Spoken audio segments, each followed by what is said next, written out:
Welcome to the EKTA podcast, where we think together about unity and solidarity, or EKTA, on campus.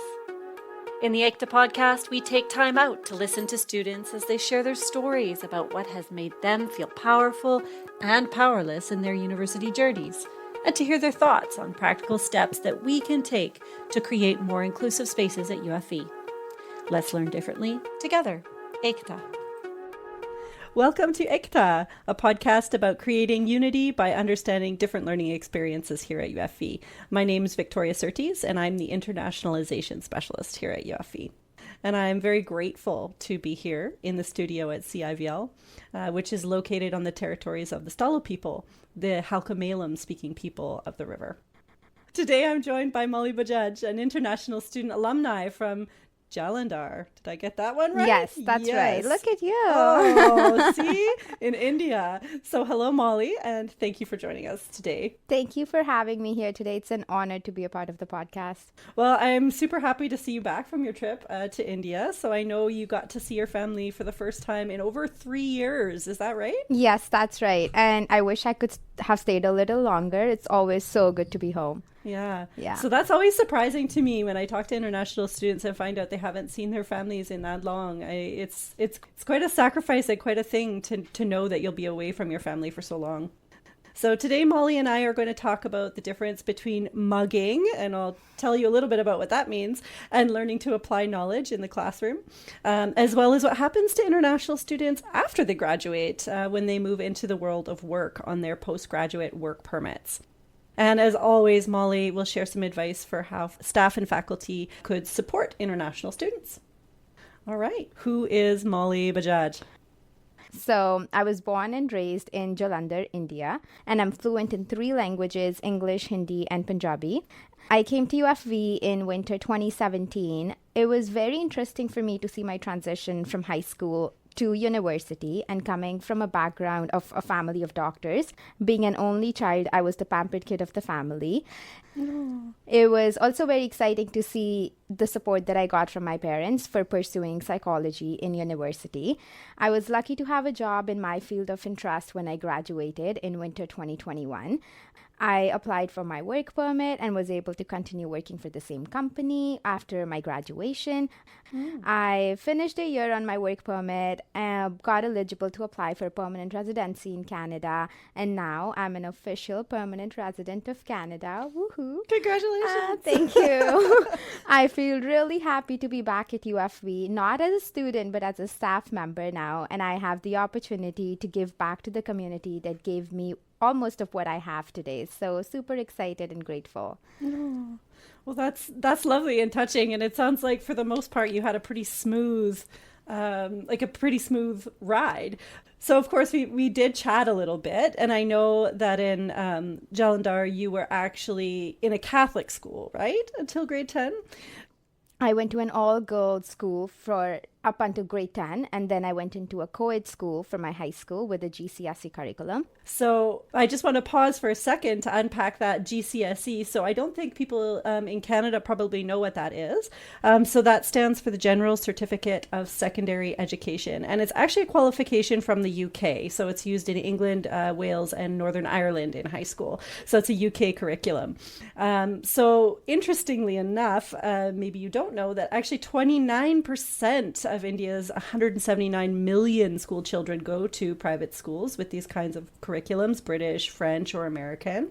And that's a really high number when we compare it to BC, which is actually only about 13% of students in BC go to private schools. So just to put all that in a little bit of context, it is quite common to go to these schools that have curricula that are not from India, but curricula that come from international places, and particularly from the UK. So you're not actually Catholic. No, is that I'm right? No. So can you explain maybe a little bit about like why you were at a Catholic school and what learning was like there? Yeah, of course. I'm always so excited to talk about this phase of my life. So a little background. In India, getting your child into a good school is a lot of pressure and like an exhausting task for the parents. Yeah. A school would be considered good if it has like the following checklist. So it has to have mandatory school uniform, strict conduct and discipline rules, and like etc., etc. So a normal day for me at school would include going to the school for the school assembly, and where we would just pray and take a pledge. And after that, we'd have a little what's happening around the world news flashback and all of that, followed by a little role play where we learn a moral science or like a life lesson for respect, time management, peace, and like all those heavy big topics in 20 minutes. And then we go back to our classrooms, and then followed by 7 hours of studying with only a 30-minute break in the middle of the day. So we're studying all subjects. And when I mean all subjects, you're studying math, biology, physics, chemistry, history, geography, English literature every single day. And the day ends with a little prayer again, and then we pack our bags, we go home and get ready for after school tutoring for studying the same subjects all over, and the cycle keeps going on and on. At this time, when I think about it, that was the normal for me, studying for 7 hours, followed by studying for 5 more hours, the same things that I studied during the day. It was normal. Studying or learning was mugging, like we say, or it was more like cramming, and you're not really learning, but you're just like reading the same words over and over again and putting it into your brain. I would mug pages and pages of my history book to get a good grade.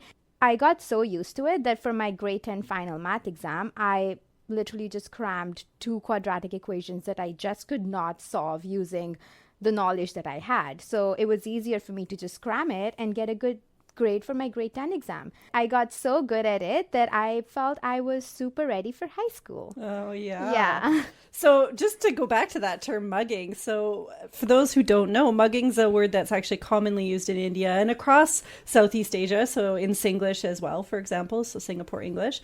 And it's a term that broadly means rote learning or memorization. And it's actually British slang that comes from the colonial era. So I did a little research and a little digging. So from what I understand, actually a mugger from this idea is someone who is excellent at mugging, excellent at studying or memorizing. So it sounds like you were a top class mugger. That's exactly what I was. But little did I know that was like when I thought I was all excited for high school, I did not see what was coming. Turns out school that I got into was nothing what I had experienced over the past 12 years. No copy pasting, no mugging. It was more of application of knowledge and apply the terms and more learning. And I did not know what that was. And I look at it and I'm like, who does this? Like, what is even going on? I still remember the very first set of exams that we had in my high school. Super confident, the person that I am, that I've got the best grades. I'm getting nothing but straight A's. And the teacher comes in, gives us our test results back. I look at it, and it's nothing but a big C. And I'm sitting there trying to avoid eye contact. I'm frozen there, and I don't want to look at everyone, but everyone's looking at me because I'm like the smart girl from a competitive school. They're sure I've got like straight A's. And I look down, avoiding eye contact completely, not wanting to tell anyone, and have that mindset over there that the teacher hates me, which is why I have a bad score. Eventually, I spoke to my mom about it, and we found a tutor who was able to replace my cramming behavior with the ability to apply the knowledge. And learning became the bigger focus, and it was a whole new world. I was able to see myself solving problems, paraphrasing and summarizing, and I didn't believe I had it in me. It was a whole new person, and for the longest time, it felt like it was someone else's frontal lobes of the brain. And here I am, brand new person, doing things that I never thought I was able to do. So it was a proud moment, and I was a changed person when it came to learning. So that was quite a transition. Yeah, I can imagine. So, I mean, that experience really from going from being the absolute best, right? Top of your class to not even understanding how to do exams at all. I mean, how did that impact you? It was definitely difficult for me to come to terms with what was going on because in the beginning, I didn't even understand what actually went wrong. I was scared because I thought I was never going to make it to university. And when all this time high school was supposed to be fun, I was struggling. So, however, I'm grateful for all the support I had from my mom, from my tutors, and from my friends. And the expenses for all the one-on-one tutoring covered for was absolutely a blessing at that time. I think there is always a greater plan, like I tell to all my friends, like there's always so much bigger for you, and we just got to see past our problems. I remember struggling so much in high school academically, but it made my transition to UFV into the university very smooth. I was able to use multiple learning styles, understand and implement where needed, cram when required, and practically use the knowledge from the classroom in the real world. And I feel like I was a brand new person when I came to UFV as well, and being able to compartmentalize other things that came along with that move, culture shock, responsibility of finances, and homesickness were more of a priority to me. And if I had not gone through the phase of learning new learning styles in the past, I would have to deal with it right now as well. And I don't think I would have it in me to manage all of that along with the other responsibilities that were coming when I had just switched countries. So if reality had not hit me in high school, I would have to face all of that when I would have come to UFV. And I don't think as an international student, you have the ability to manage 1,000 things and also focus for school and like understand that you're struggling at school and struggling at life. And then how are you going to prioritize it? So I'm so grateful that it happened in phases, that I was able to compartmentalize and choose what's important when and how. Yeah, well, I mean, that's amazing. So what really stands out in that story is just hearing how it was that feeling and then looking for an explanation and not even finding it, not even understanding, and that it took you quite a while and quite a lot of outside help to kind of move past that. So when I'm thinking about our international students that are coming from, you know, mugging curricula, which I think it's really important to note are actually, they are also left over from the British colonial era. So those come from Britain, those mugging curricula that exist now. Thinking about, you know, how those students are coming here and learning that lesson that you learned and how they might be coping. There's a lot of questions there, I think, that are unanswered. So thank you for bringing that to our attention. Yeah. All right. You decided to come to UFV, you went to high school. What surprised you when you arrived? A lot of things, ranging from why is no one stopping me to go to a gas station at 2 a.m? You can't do that in India because it's unsafe. To also like how and why is it so easy to change my major from biology to psychology? Like I did that in 2 seconds at OREG and I was like, is that it? Like a lot of things which like I just feel like life here is more relaxed. There is no competition in classrooms like we have it back home. There is no I'm right and you are wrong. And there is no rush to reach a deadline. No one creates a timeline for you but you yourself. And I might not be able to use the right language here, so correct me if I say something wrong. I've been observing this for quite some time now and experienced it here and there as well, that the elderly people in the South Asian communities here tend to be more rigid and conservative in comparison to people back home. Some of my friends have experienced it like in their day-to-day life, ranging from renting a place, asking for help at a workplace. And the responses to such requests are something that really surprises me. I can't help but wonder where those reactions or those responses come from because it's hurtful. At the end of the day, we're all together here working for one main goal, which is to have a better and an improved life for our family members. And I always wonder, where does the indifference come from then, if we're all working towards the main one goal? And this might be very personal, but it's something that surprises me. And I'm still trying to wrap my head around it. Yeah, thank you. Thank you for sharing that. I think it's so interesting how we often think that the folks back in the home country and the people in the diaspora are going to be sort of evolving in the same directions in the same ways, and how when that doesn't happen, we're quite surprised. And that's a story I've heard more than once. And of course, those people that immigrated here experienced all sorts of barriers and difficulties themselves in trying to fight for their place here. So I'm not sure what the answer is, but it is a good question. And I appreciate you raising it here. All right. So I think we've arrived at the challenging question. We ask this to all of our guests, and I'll ask it to you. What has made you feel powerful, and what has made you feel powerless at UFE or in our Fraser Valley community? Wow.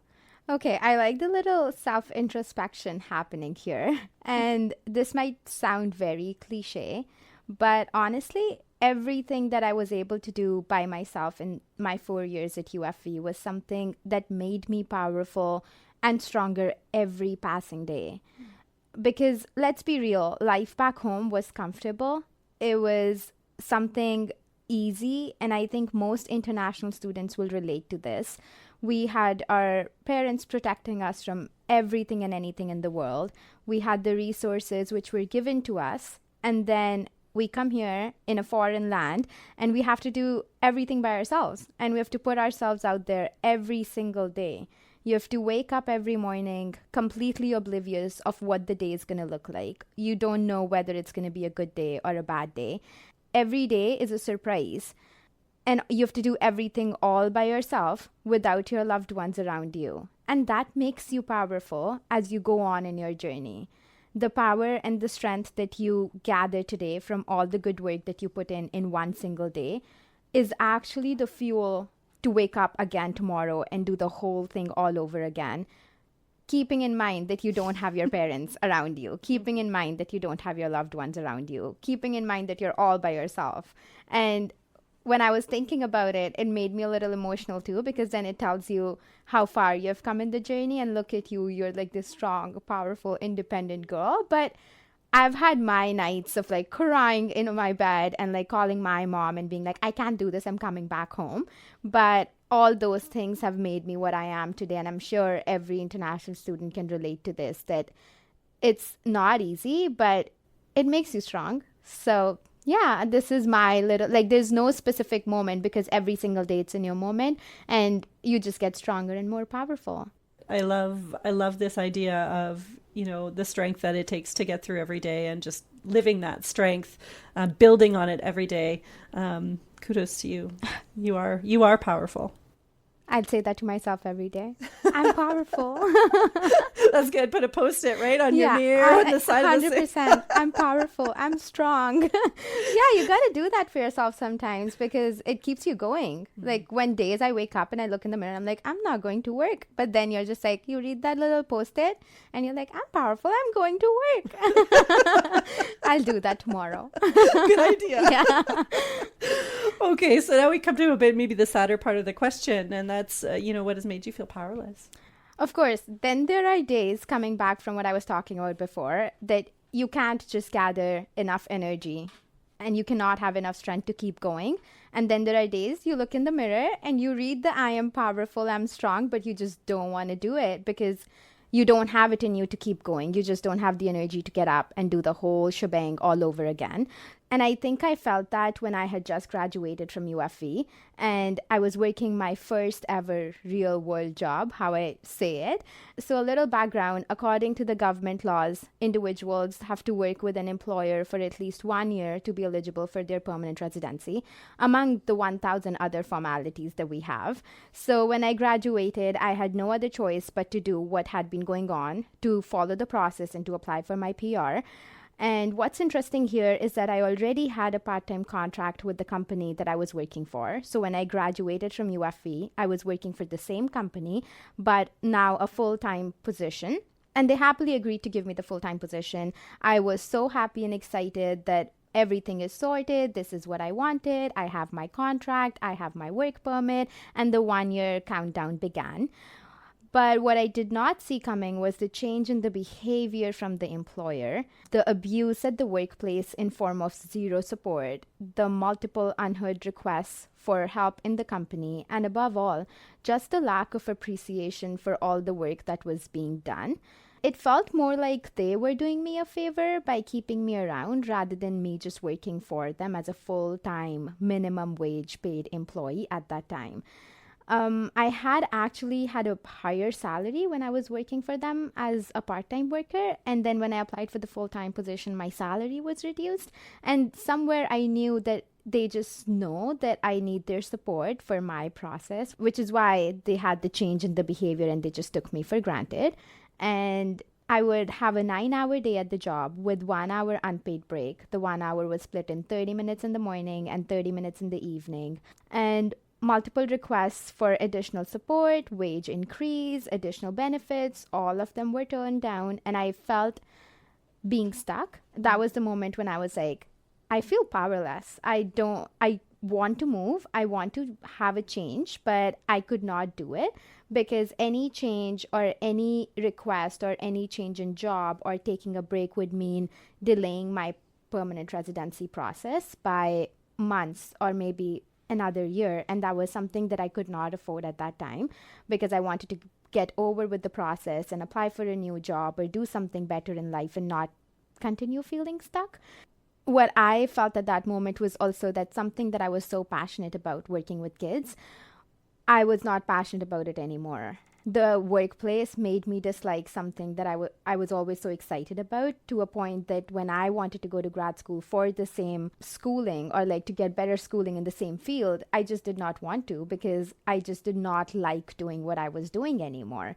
And you've reached the point when you don't even feel passionate about getting up in the morning and going to the workplace. So all I needed at that time was the light at the end of the tunnel. I could not see it for the longest time because there was no starting over. There was no let's take a break. There was no I am going to go home for a little bit and be with my parents and come back, because you just can't do it. You just have to hustle every day and finish the process, and then you do whatever you want to do. But I was able to finish it. I was able to reach the end of the tunnel finally. And the only thing that kept me going during that time was the awareness that I was not in the situation alone. My friends were there who were also going through the same thing. So my friends became family, and they've always been there for me through thick and thin. Shout out to my girls. My parents have always supported me, even though they were miles away from me. And then came the glorious opportunity of coming back to UFV. And here we are sitting talking about my journey. And I must say, I'm so grateful for you for calling me today on this podcast and reliving my journey with me. And in the end, like I say, when you're living a journey as an international student, I must say there are so many powerful and powerless moments, but don't let our powerless moments get onto us, because we are powerful at the end of the day. The sticky note says it on the mirror. We're powerful. Yeah. Well, I thank you for sharing that, and I am sorry that happened to you. And I wish that it was an isolated story, but it is a story that I've been hearing more and more frequently. And there was recently an article published on a blog called 5X, and they were talking about the practice of employers charging international workers or international students for labor market impact assessments. Wow. and how widespread that is to facilitate their immigration. So this does seem to be a widespread problem. It's one that One Voice, which is a wonderful community organization supporting international students, has written a report on, which you could download at onevoice.org. So this is something that is happening in our community at a high frequency, and something that we do need to be aware of and find ways to support each other through. So thank you for bringing it to our attention today. I really appreciate you sharing your story.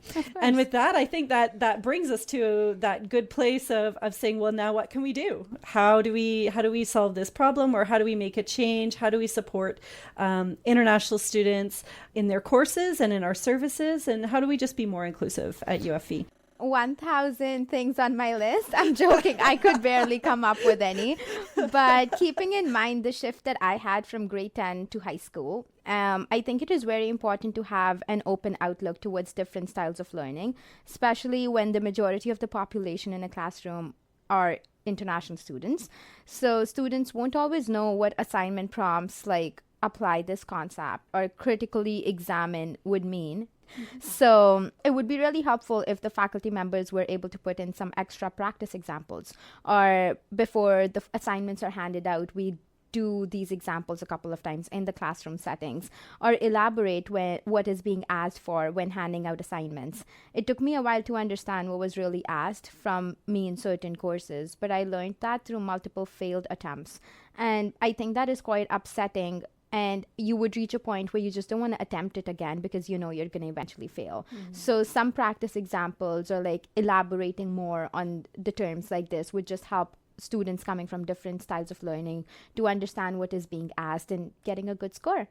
my second thing was that I'm aware that we have several clubs and events on campus that happen to provide after school information to students, such as how do you apply for a work permit, how does the permanent residency application work, and how does the point system work. However, international students could really use some guidance and referrals to employers that will treat them fairly and help them achieve their goals, which is getting their permanent residency application. And this could include having some programs regarding identifying the right job for the students, maybe in terms of like more one-on-one guidance when students plan on applying for a full-time, one-year committed job after graduating. And this would ensure that the company's background is checked and verified by someone who has been in the real world for a while, and gives a level of confidence and comfort to the student as well, that they know that they're not signing up for a year of harassment at work. Having that professional help just in getting the right job for you would be a little more helpful, I think. Yeah, those are my little 2 tips that I brought with me today.